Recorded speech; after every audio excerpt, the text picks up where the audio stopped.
Imagine this. It's 4:30 in the morning, pitch black. You're inside a transport plane, flying over enemy territory. The engines are roaring. Anti-aircraft guns are firing at you from below. The metal floor beneath you is vibrating violently, and you're about to jump out of this plane with a parachute strapped to your back, falling into Nazi-occupied France, where thousands of enemy soldiers are waiting to kill you. Now imagine you're a 2-year-old family dog who 6 months ago was sleeping on someone's couch in London. This actually happened, and it happened to a dog named Brian. This is the unbelievable true story of the paratrooper dogs of World War II. Dogs who learned to jump from airplanes. Dogs who wore parachutes designed for bicycles. Dogs who landed behind enemy lines on DDay, the largest invasion in human history. And dogs who gave their lives fighting Nazis alongside human soldiers. If you think this sounds impossible, you're not alone.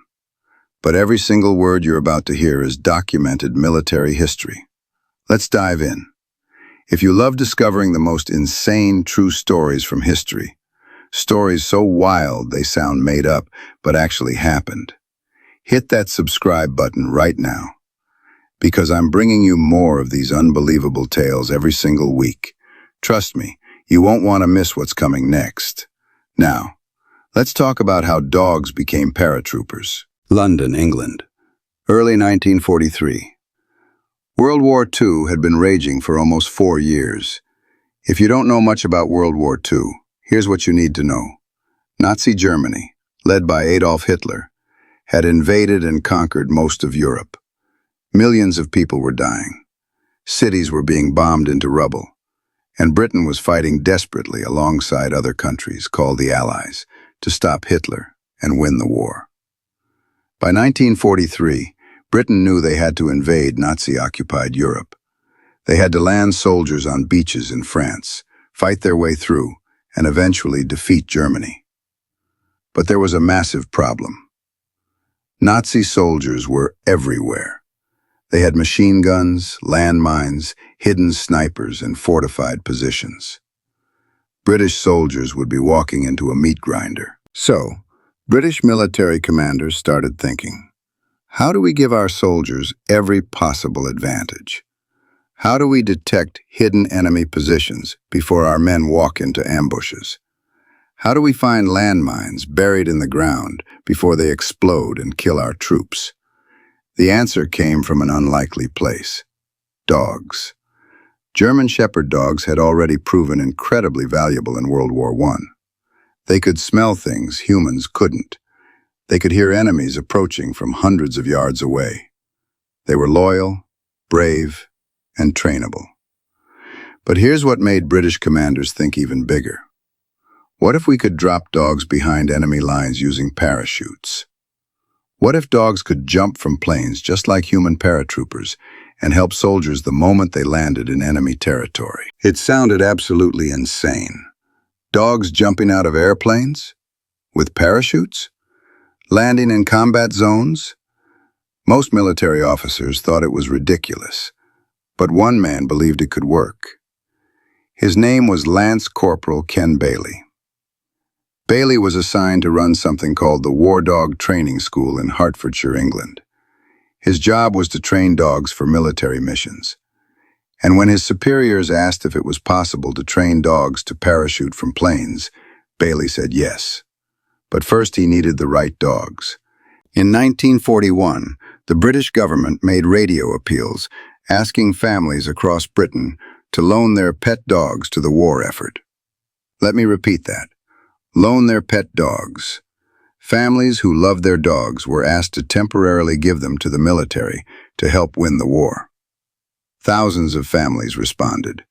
Some did it out of patriotism. Some did it because wartime food rationing made it impossible to feed their pets anymore. Either way, dogs started arriving at Bailey's training school by the hundreds. Most of these dogs were German Shepherds, or as the British called them, Alsatians. The British didn't want to use the word German for anything during the war, so German Shepherds became Alsatians. These dogs were smart, strong, and incredibly loyal. perfect for military work. Bailey began sorting through the dogs, looking for a very specific type. The dog had to be young, usually between 1 and 3 years old. It had to be physically healthy and athletic. It couldn't be gun-shy, meaning it couldn't panic when guns were fired nearby. And most importantly, it had to have the right temperament, brave but not reckless, obedient but able to think independently.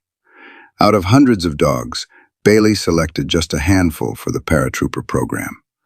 Let me introduce you to the 3 most famous ones. First, there was Brian, a 2-year-old Alsatian Collie mix from Loughborough. His owner was a woman named Betty Fetch. Brian was the smallest dog in his litter, and because of wartime food rationing, Betty couldn't afford to keep feeding him. So in January 1944, she tearfully gave Brian to the military. The Army gave him a new name, Bing. From that moment on, Brian the family pet became Bing the soldier. He was assigned the military number 2720/6871. He now belonged to the British Army. Second, there was Ranee, a female German Shepherd. Ranee was special because she would become the only female paratrooper dog in World War II. Female dogs were extremely rare in military service, but Ranee proved herself to be just as capable as any male dog. She was calm under pressure, highly intelligent, and absolutely fearless. Third, there was a dog named Glenn, an Alsatian who showed exceptional courage during training. Glenn would go on to perform some of the bravest actions of any dog in the war. But we'll get to his story later, and I promise you, it's heartbreaking. These 3 dogs, Bing, Ranee, and Glenn, along with a few others, began training to become paratroopers. But before they could jump from planes, they had to learn something most dogs never experience. They had to learn to ignore fear. The training started with sound.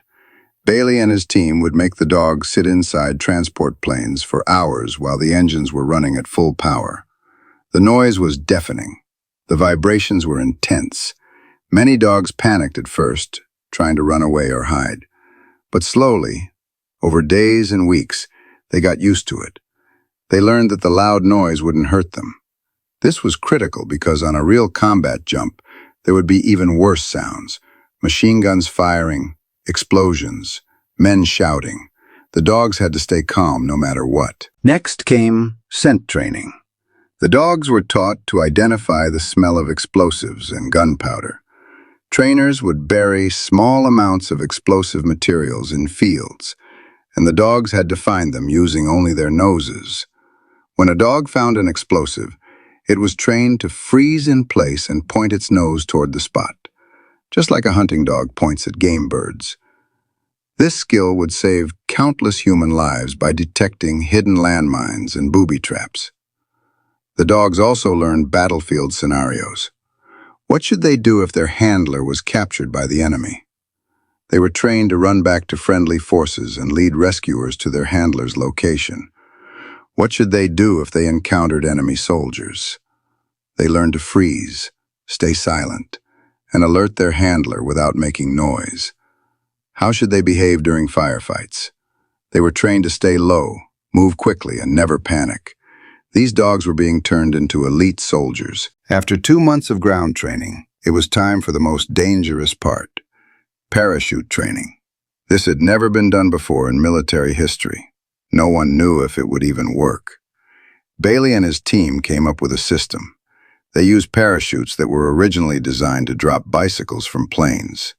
These parachutes were smaller than human parachutes, but strong enough to hold a dog's weight. The dogs would wear special harnesses connected to the parachute. When the dog jumped or was pushed out of the plane, the parachute would automatically open using a static line attached to the aircraft, just like human paratroopers. But there was one major problem. How do you convince a dog to jump out of a perfectly good airplane? Dogs have a strong survival instinct. They don't naturally want to leap into empty space. Bailey came up with a solution that sounds almost comical, but actually worked. Before each training jump, the handlers would withhold food and water from the dogs for several hours. Then, at jump time, they would hold a 2-pound piece of raw meat just outside the airplane door. The hungry dogs would leap toward the meat and fall out of the plane. By the time they realized what happened, their parachute had already opened, and they were drifting safely to the ground. The first test jumps were terrifying for everyone involved. Imagine watching a dog fall from an airplane, hoping the parachute opens correctly. If it didn't, the dog would die. But the system worked. Bailey recorded one training jump with Ranee, the female dog.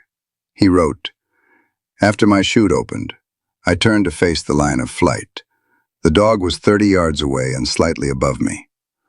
Her chute had opened and was oscillating slightly. She looked somewhat bewildered but showed no sign of fear.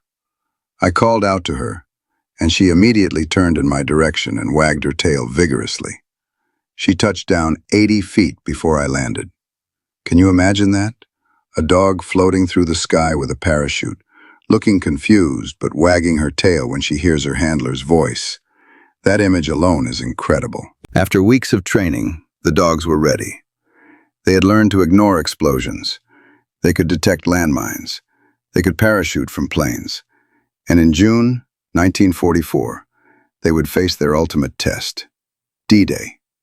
Before we get to D-Day, I need you to do something. If this story is blowing your mind, hit that like button right now. And drop a comment telling me, would you trust your family dog to jump out of an airplane? Write yes or absolutely not in the comments. I'm reading every single one. Now let's talk about the most famous military operation in history. June 5th, 1944, the night before D-Day. Across southern England, over 150,000 Allied soldiers prepared for the largest amphibious invasion in human history. The plan was to land on the beaches of Normandy, France, and begin pushing Nazi forces back toward Germany. But before the beach landings could happen, elite paratroopers had to jump behind enemy lines in the middle of the night. Their job was to secure key bridges, disrupt enemy communications, and create chaos so the beach landings would face less resistance. Among these paratroopers were members of the British 6th Airborne Division, 13th Parachute Battalion. And with them were 3 dogs, Bing, Ranee, and Glenn. At 11:30 p.m. on June 5th, transport planes carrying paratroopers and dogs took off from England. The flight across the English Channel was tense. Every soldier knew that many of them wouldn't survive the next 24 hours. The dogs sat quietly with their handlers, sensing the tension but staying calm thanks to their training. At 1:10 a.m. on June 6th, the planes reached the drop zone over Normandy. The doors opened, and chaos erupted. German anti-aircraft guns were firing into the sky, trying to shoot down the planes. Flak explosions lit up the darkness. Shrapnel tore through the air. Men started jumping out of the planes, their parachutes opening as they fell into the inferno below. Lance Corporal Ken Bailey and his dog Bing were supposed to be the last ones out of their plane, a position called the stick pusher.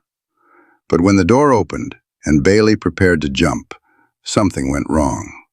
Bing saw the chaos outside. He heard the explosions.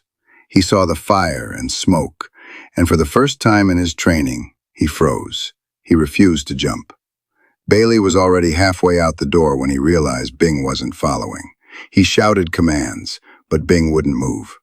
The jump master, the crew member in charge of making sure everyone jumped, had to make a split-second decision. They were in the middle of a combat zone. They couldn't abort the mission.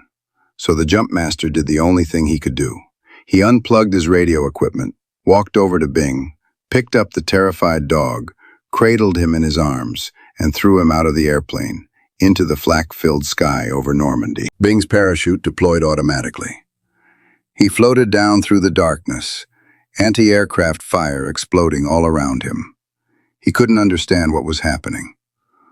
All he knew was that he was falling, terrified, alone.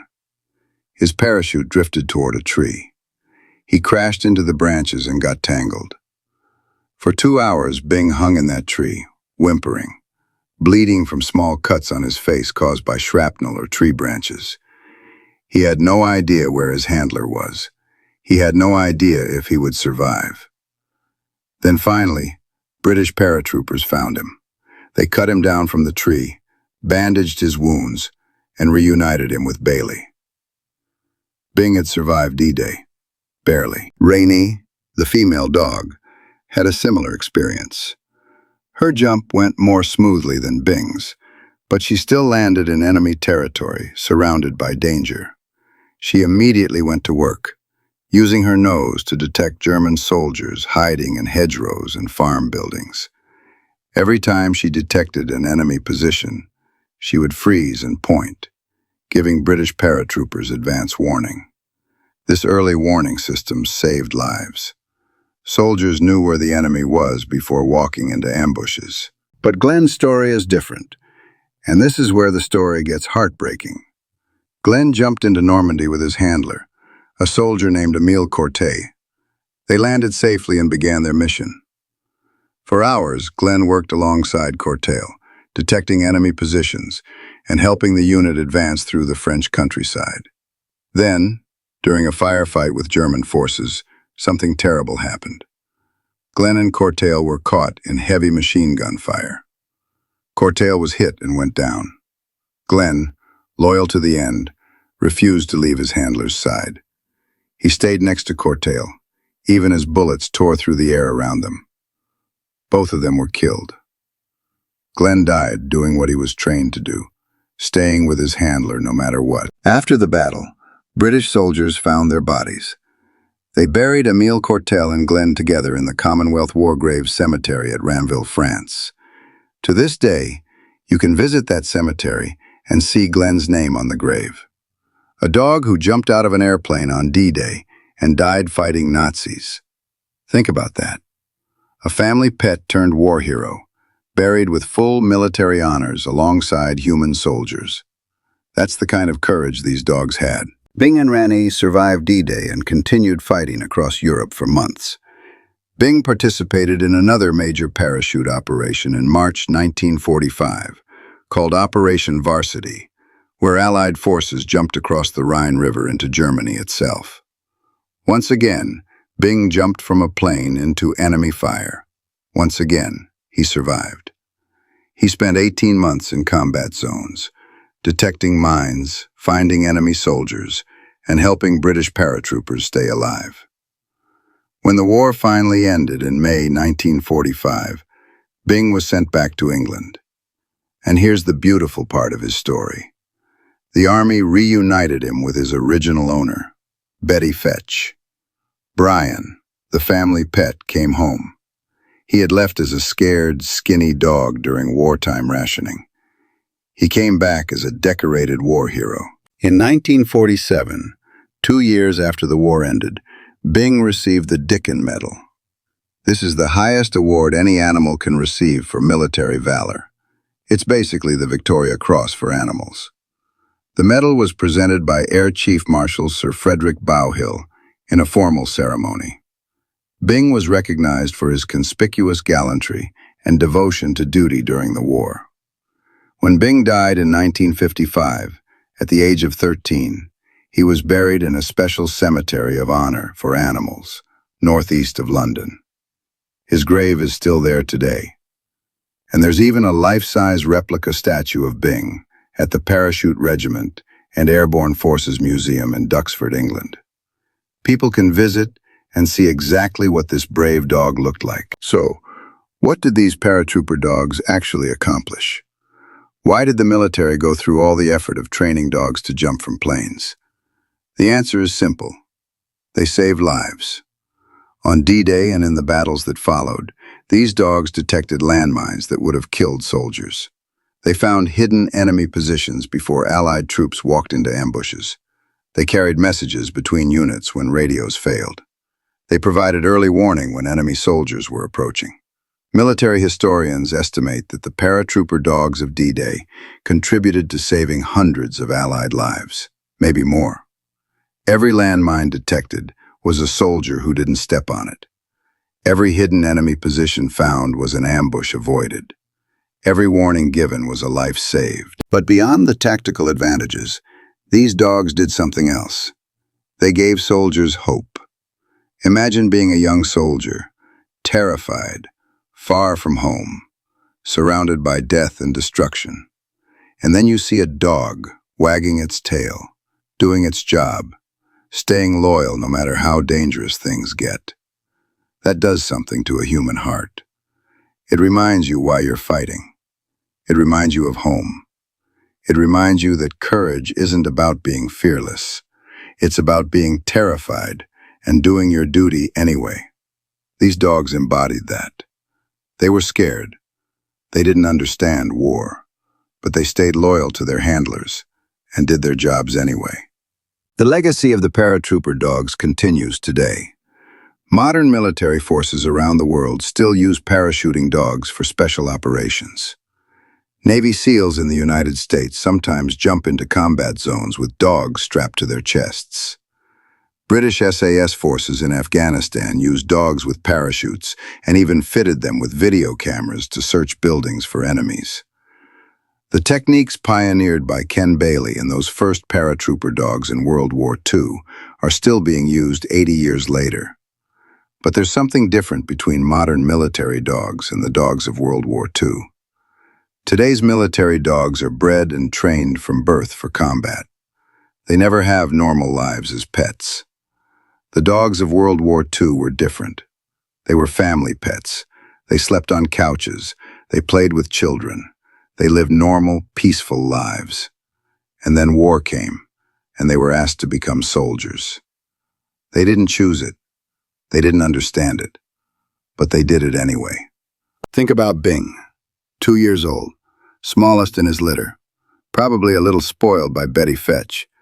Then suddenly he's in a military training program, learning to jump out of airplanes, being thrown into the most dangerous military operation in history. He could have broken. He could have failed. But he didn't. He became a hero. Or think about Glenn. We don't know much about his life before the war, but we know how it ended. Loyal to the very last moment, refusing to abandon his handler even when it meant certain death. That kind of loyalty is almost impossible to comprehend. It's the purest form of courage. And Ranee, the only female paratrooper dog in the war, in an era when women weren't even allowed in combat roles in most militaries, a female dog proved she was every bit as capable and brave as the males. She jumped into Normandy. She detected enemies. She survived the war. She broke barriers without even knowing it. There's one more thing I want you to understand about these dogs. They didn't get a choice. Human soldiers volunteered. They understood the stakes. They knew what war meant. But dogs? They just wanted to please their handlers. They wanted treats and praise and affection. They had no concept of Nazis or freedom or democracy. They didn't know they were fighting evil. They just knew their handler needed them to do a job, so they did it. That makes their sacrifice even more profound. They gave everything. Their safety, their lives, not for ideology or country, but for love. Love for their handlers. Loyalty so pure it transcends understanding. Here's what I want you to take away from this story. History isn't just about presidents and generals and massive battles. Sometimes, the most incredible stories are about a 2-year-old dog named Brian, who became Bing and jumped out of an airplane over Nazi-occupied France. Sometimes heroism comes in the form of a loyal animal who had no idea what war was but did its duty anyway. And sometimes, the most important lesson we can learn is that courage isn't about being fearless. It's about being terrified and doing what needs to be done anyway. If this story moved you, here's what I need you to do. First, hit that subscribe button. I'm bringing you more unbelievable true stories like this every single week. And trust me, you don't want to miss them. Second, smash that like button if this story gave you chills. Third, and this is important, drop a comment and tell me, what was the most powerful moment in this story for you? Was it Bing refusing to jump and being thrown from the plane? Was it Glenn dying alongside his handler? Was it learning that Betty got her dog back after the war? I want to know what hit you the hardest. Write it in the comments right now. And fourth, share this video with someone who loves dogs or history or incredible true stories. These dogs deserve to be remembered. Their sacrifice deserves to be known. Next week, I'm covering another unbelievable animal story from World War II. This one involves a bear. Yes, An actual bear, who became a soldier, carried artillery shells during battles, and was officially enlisted in the Polish army with a rank and a paycheck. I'm not making this up. It's completely real and completely insane. You're going to want to see that. Until then, remember the paratrooper dogs of D-Day. Remember Bing, Ranee, and Glenn. Remember that sometimes the smallest creatures show the biggest courage. I'll see you in the next one.